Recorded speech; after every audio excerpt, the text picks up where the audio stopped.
ఈ మనిషి దగ్గర డబ్బు లేదు, కాని దేవుడితో స్నేహం ఉంది. అతనే కుచేలుడు. తను ఒక పేద బ్రాహ్మణుడు. చిరిగిన బట్టలు ఆకలితో ఉన్న కుటుంబం.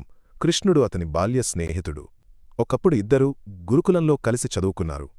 కాలం గడిచింది. కృష్ణుడు ద్వారకలో మహారాజయ్యాడు. కుచేలుడు మాత్రం పేదరికంలోనే మిగిలిపోయాడు.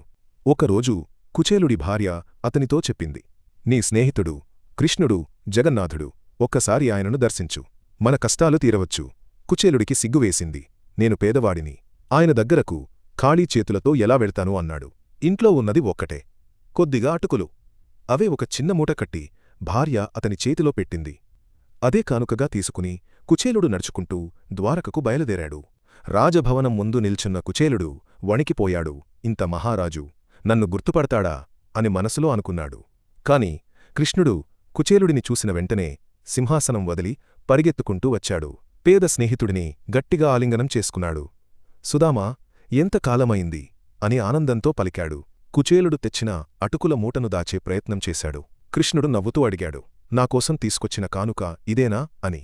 ఆ మూట తెరిచి సంతోషంగా అటుకులను తిన్నాడు. కుచేలుడు ఏ కోరిక కూడా కోరలేదు. స్నేహం భక్తి తప్ప కుచేలుడి మనసులో ఇంకో భావన లేదు.